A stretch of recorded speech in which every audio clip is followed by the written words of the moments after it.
All right, welcome to the deep dive. Today we're going to be, diving into something I think pretty fascinating, and that's the disjunctive theory of perception. Yeah. Now, as someone who I know really likes philosophy, you've probably thought about, what it's like to see the world, Right. when we see things accurately.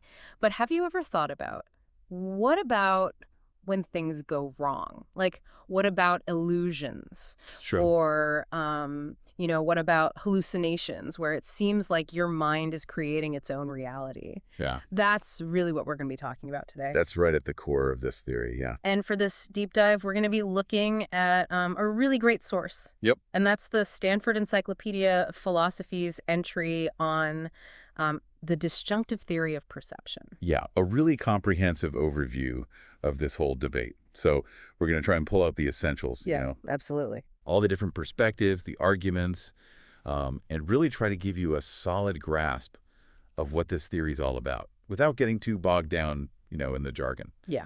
But I think you'll find it's a really fascinating area, even if it sounds very specific. Yeah. That kind of branches out into all these different areas of philosophy. Absolutely. Yeah. So I guess to kind of start us off, I mean, the really big question here is, when you see something, let's say, a real wooden table, and you feel the texture, is that experience fundamentally at its core the same kind of experience as when, let's say, you feel a phantom texture in a dream? Mm-hmm. Or maybe, you misinterpret a smooth surface as rough because of some kind of illusion. Yeah, the disjunctivists say absolutely not. A resounding no. A resounding no. And so, I mean, as you can imagine, as a philosopher, this has some pretty huge implications for how we understand reality. Yeah, well, I think what's really interesting here, for a philosopher especially, is how this simple disagreement, right? Yeah. Whether these things are the same kind of experience or not, really unlocks all these other philosophical issues. Yeah. I mean, the Stanford Encyclopedia talks about how it goes into metaphysics, epistemology, Oh, yeah. So from basic sensory experience, right, to even like how we know things and how we justify our beliefs, it's all kind of tied up in this. Yeah, absolutely. So before we get like way too far, Yeah. let's kind of map out where we're going to go. Okay. So first, we're going to really unpack the core of disjunctivism. Like, what are they actually saying about, the nature of perception? Okay, yeah. And then we'll kind of look at the different ways because, it's not just one single view. No, it's not a monolith, no. The encyclopedia was very clear about that. And then we'll look at some of the arguments that, people have made in favor of it. And of course, to be fair, Sure. we also have to look at some of the objections. Yeah, of course. Yeah. Got to be balanced here. And so get ready to think about common kind claims, naive realism, and even, just that big question of like, what is subjective experience? It's a lot. Yeah. Yeah. It's a rich, I guess you could say, tapestry of ideas. And the goal is, by the end of this, you'll really see why this view of perception is so important, right? Yeah, absolutely. Stanford Encyclopedia makes that clear. So let's jump into it. Okay. So at the heart of disjunctivism, Yeah. the encyclopedia says, is this rejection of what they call the common kind claim. Uh-huh. So what is that, and why do disjunctivists have like such a problem with it? So the common kind claim, and it's kind of a mouthful, I'll admit. Yeah. It's basically the idea that when you see something correctly, like let's say you see a bluebird, right? Yeah. And when you see an illusion of a bluebird, maybe like a shadow that looks like one, Yeah. or when you fully hallucinate one, the claim is that the conscious experience you have in all those cases is actually the same kind of experience. Yeah. So for you, the philosopher listening, it's like the subjective feeling that what it's like to experience that blueness and bird shape. Yeah. It's all driven by a similar mental event, Okay. a common core. The disjunctivists are like, nope, not buying it. So they're saying that, like seeing a bluebird with all its, little details Yeah. is just different from hallucinating one. Completely different. Yeah. But what's the big reason for that? Like, why reject that idea, which, to a lot of people might seem kind of intuitive? Right. Well, I think a lot of it comes down to how they view vertical perception, Okay. like the genuine seeing. And often that lines up with a view called naive realism. Mm-hmm. Now, naive realism in this context means that when you see a tree or a book accurately, those things themselves, like the tree, the book, Yeah. are part of your experience. Like they're directly present to your mind, Mm-hmm. not just represented by, some mental image. So you're not just seeing a representation of the table. The actual table is somehow part of your experience. That's the idea. Okay, I see where the tension comes in then. Exactly. Yeah. Because if the table itself is part of your experience when you see it, Yeah. that can't be true when you're hallucinating a table. Yeah, because there's no table there. Right, there's no table there. Yeah. So the encyclopedia makes this point that in cases like hallucinations, there's just no way for those real-world objects to be part of your experience because, well, they're not there. Right. So if veridical perception involves the objects themselves and hallucinations don't, then they have to be fundamentally different types of experiences. Okay, so it's not just like a variation on a theme. Right, not at all. It's like the core of what the experience is different. Okay, so the theory kind of starts with this idea of how rich and direct our veridical perception is, and then works backwards, so to speak. Yeah, kind of. They're saying, look, if we're directly experiencing the world in veridical perception, then illusions and hallucinations have got to be something else entirely. Yep. They can't be the same kind of thing. It's this or that situation. Exactly. Hence, disjunctive. Makes sense. Yeah. And what the encyclopedia highlights is that this isn't just about rejecting the common kind claim. It's also about defending this very direct, realist view of perception. Okay. Like, they want to say we have unmediated access to the world itself when we perceive it correctly. Okay. But one thing that the encyclopedia brings up that I think is important is that disjunctivists, they don't deny that a hallucination can feel exactly like a real perception, right? They don't deny that at all. So how big of a concession is that for them, do you think? Well, it's a key point, for sure. Yeah. Because it gets at one of the main reasons people support the common kind claim. Right, because if they feel the same, maybe there's something similar happening. Exactly. But what they're saying is, look, just because you can't tell the difference from your own perspective doesn't mean they're the same kind of thing deep down. The encyclopedia talks about J.M. Hinton. He was really important in developing this theory. Yeah. And he said, it's a mistake to think that just because two experiences feel the same, they have to have a common element. So even if what it's like is identical, the underlying nature, like maybe even what's happening in your brain, is still fundamentally different. That's their position. Okay. And Hinton's original way of putting it was actually really interesting. Yeah. He said, imagine you say something like, it seems to me I see a red object. Yeah. He said that seemingly simple statement, it's actually logically the same as saying, either I'm really seeing a red object or I'm having an illusion or hallucination of one. Okay. And he argued that these kinds of statements, what he called perception-illusion disjunctions, they don't actually describe one single mental event. So even when we talk about our experiences in a neutral way, like not saying whether we're sure or not, the language itself hints at this either instead of a single thing. Right. It's built right in. And this is where it gets interesting, because what he's saying is, if our language naturally does this, then the people who believe in the common element, they have to show why that's wrong. Okay. He's shifting the burden of proof. Makes sense. Yeah. Now, I know that disjunctivism, it's not just one, monolithic thing. Right. The encyclopedia lays out a few different versions. So as a philosopher who's, trying to get a clear picture, what are some of the key differences between them? Well, the common thread is they all reject that common kind claim. Right. But they differ in how they explain, what perception and its failures actually are. Okay. So one big one, and the encyclopedia highlights this, is fundamental kind disjunctivism.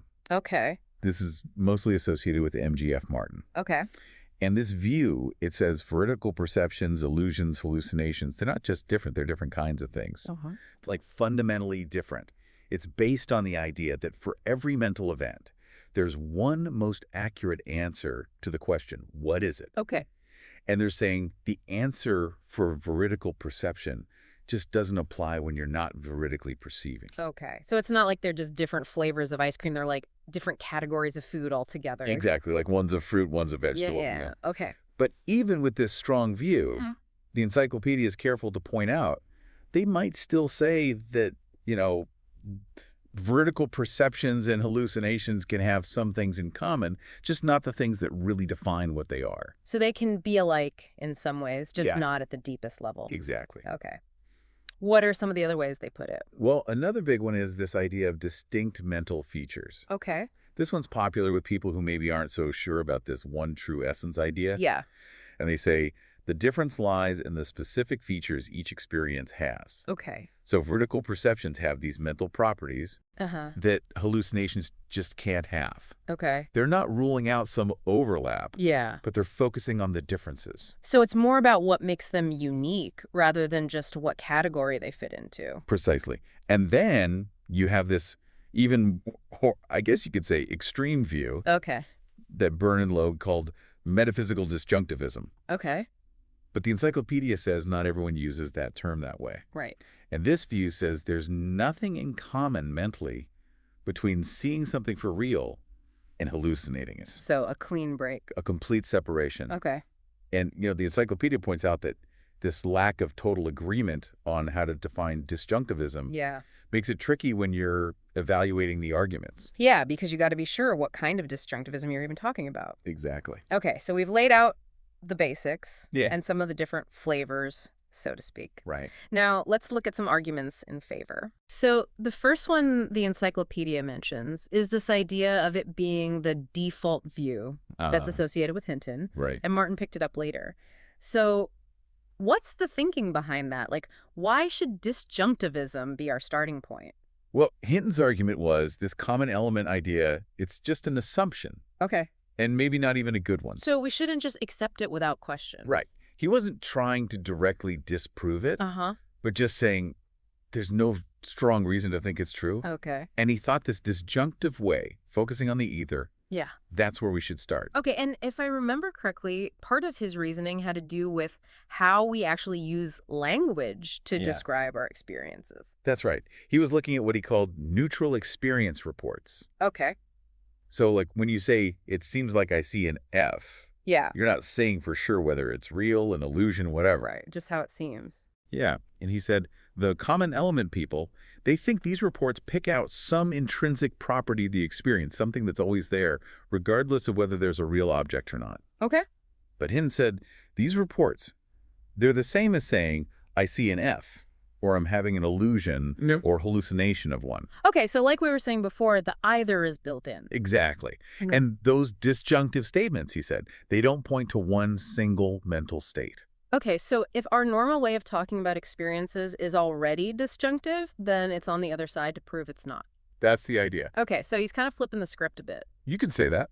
Now, the encyclopedia also talks about this epistemological argument for disjunctivism, and that's mostly associated with John McDowell. Right. And this one seems to connect it to, like, big philosophical questions about knowledge and skepticism. Yeah, this is a really important one.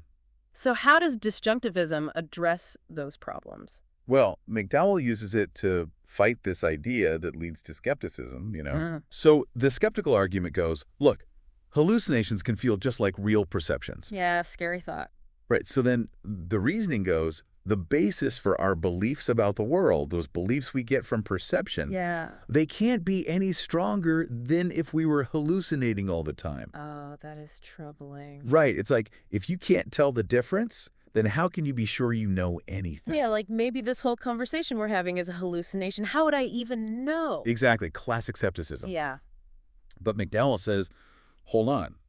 With disjunctivism, even if the feeling is the same, what's really happening is different. Okay.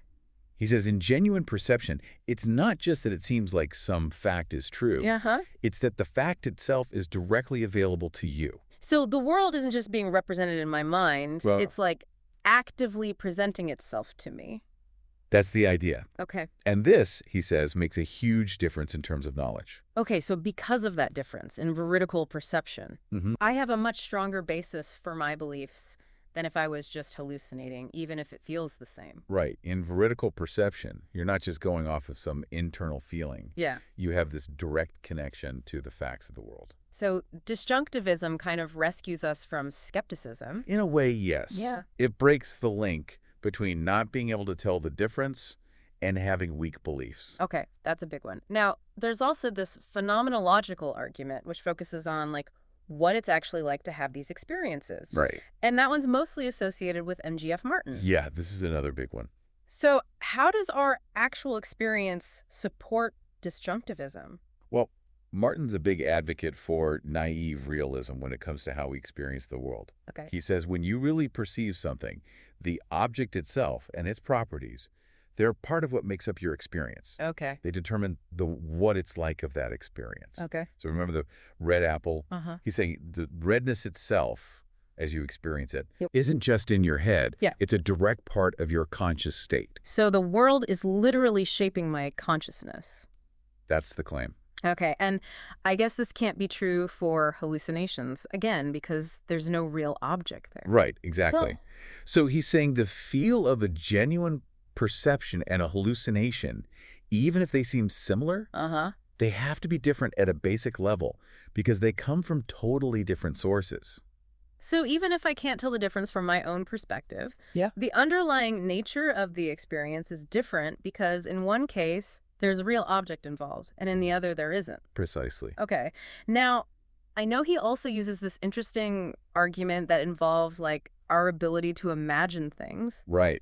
He talks about visualization. So how does that fit in? Well, he says when you visualize something, like picture an apple, Yeah. you're essentially imagining what it would be like to see it. Yeah. And he argues that the way this feels lines up more with naive realism than with other theories that focus on mental representations. Okay. So he's saying when you visualize, you're not just imagining it as if there were an apple. Uh-huh. Your experience is tied to this apparent presence of the apple. Okay. Kind of like how in real perception, we're directly aware of the real apple. Okay, so he's using this analogy with imagination to support his view of perception. Yeah, it's a clever move. It is. Now, there's one more argument I want to touch on, and that's the argument from demonstrative reference. John Campbell's argument. Right. And this one connects disjunctivism to our ability to, like, point at things and talk about them. That's right. He focuses on how we use words like this and that. So how does that work? Well, Campbell says there's a really close connection between our ability to use these words correctly Yeah. and our experience when we actually perceive the world. Okay.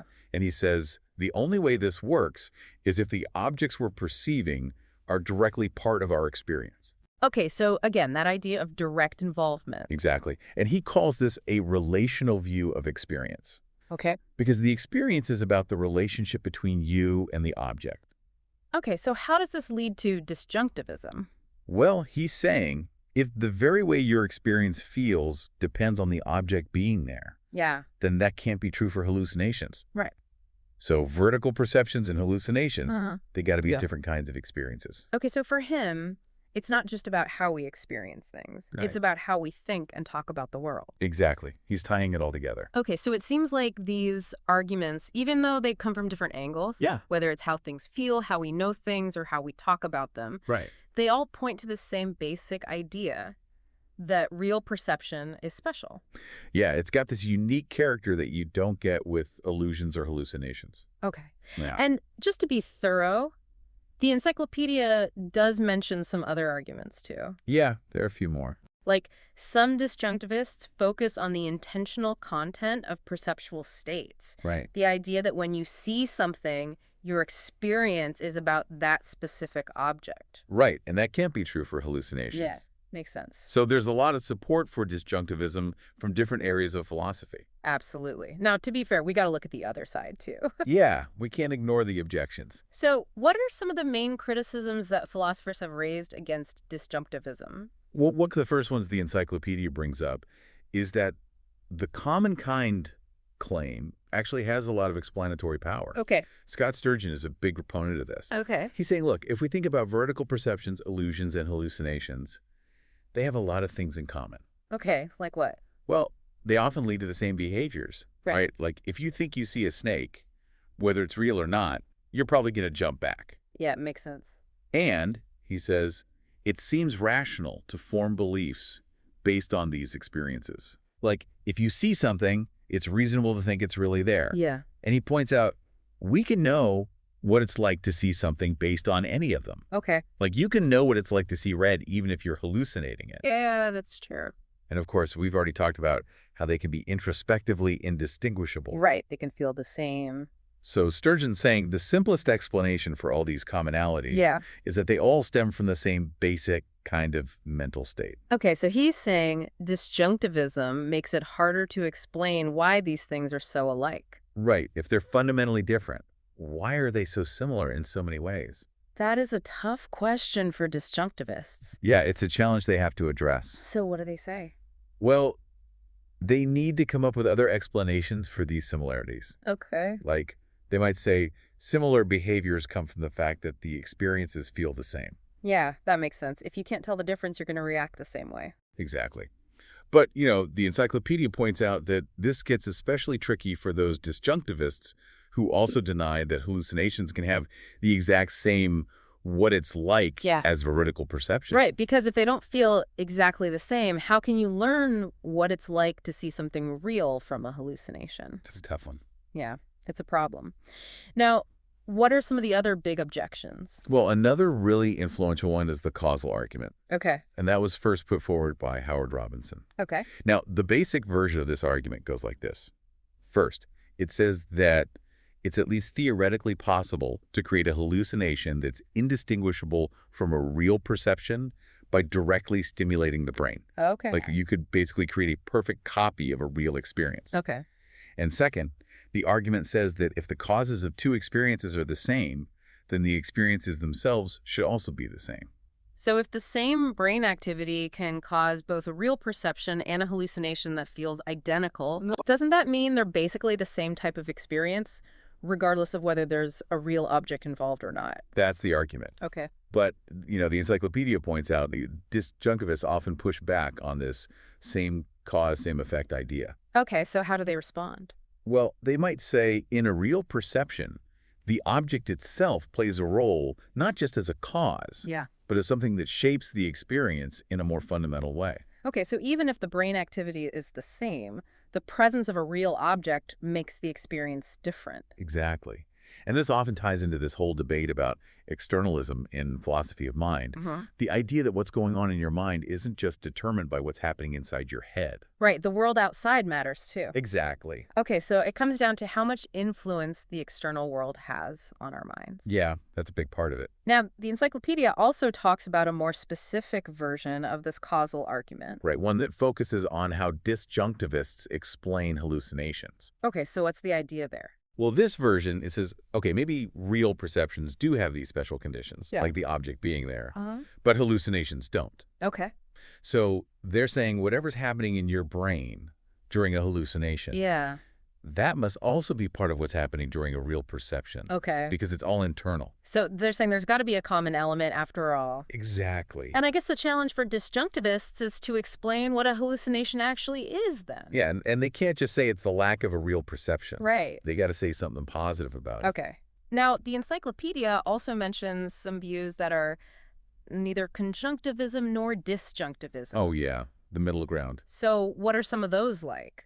Well, they try to, find a way to acknowledge the specialness of veridical perception Yeah. without completely denying any commonalities. Okay. A good example is Timothy Williamson's knowledge first epistemology. Okay. He says, when you see something for real, you're in a state of knowing. Okay.